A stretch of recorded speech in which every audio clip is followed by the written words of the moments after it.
प्यारे बच्चों, पिछले वीडियो में आपने देखा कि प्रकाश किसे कहते हैं, प्रकाश का परावर्तन क्या होता है और प्रकाश के परावर्तन के नियम क्या है। उस वीडियो में हमने आपको बताया था प्रकाश के परावर्तन के लिए एक चिकना चमकीला सतह बहुत महत्वपूर्ण है, सरफेस। अगर हम गौर से देखें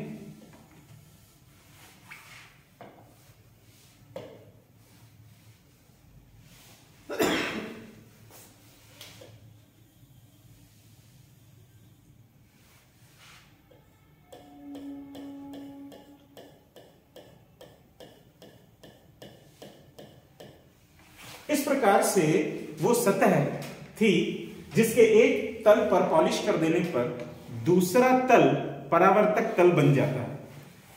इस परावर्तक तल को एक अन्य नाम से भी हम पुकारते हैं और इसे हम दर्पण भी कहते हैं।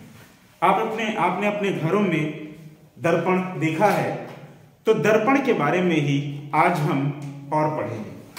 वास्तव में दर्पण क्या है? दर्पण एक परावर्तक तल।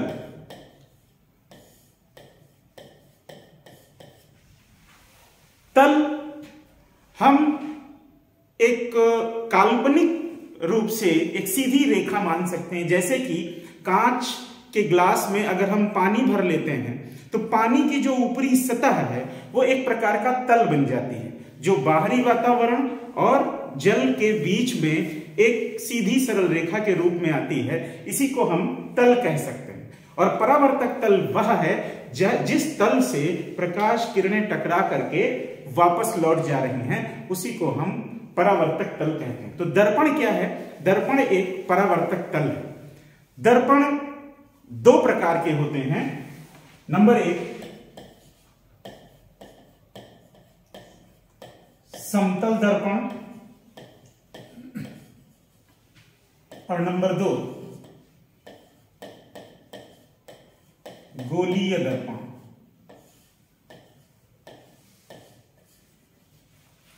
यदि परावर्तक तल एक सीधी सरल रेखा के रूप में है तो उसे हम समतल दर्पण कहते हैं।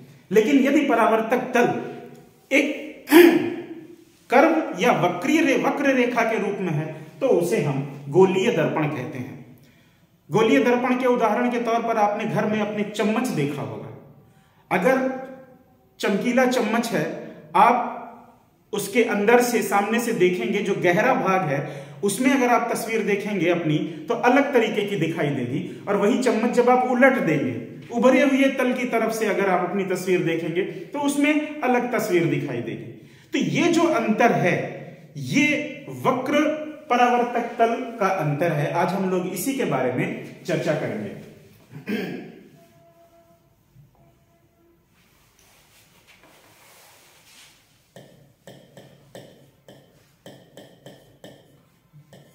गोलीय दर्पण। गोलीय दर्पण एक कांच के खोखले गोले का भाग होता है। यदि हम एक खोखला गोला लें और इस खोखले गोले के बाहरी सतह पर हम ये दर्पण,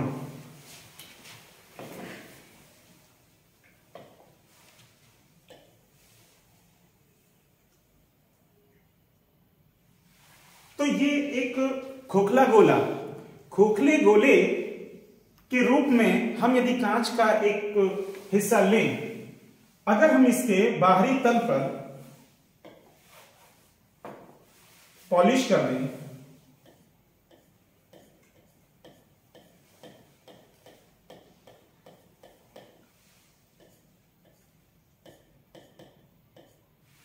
और उसके बाद में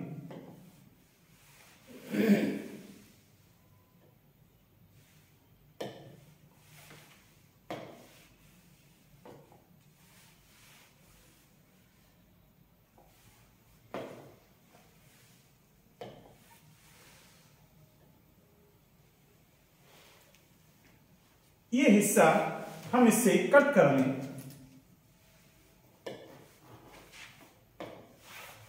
ये हिस्सा यदि हम इससे अलग कर दें तो निश्चित रूप से आपको एक वक्र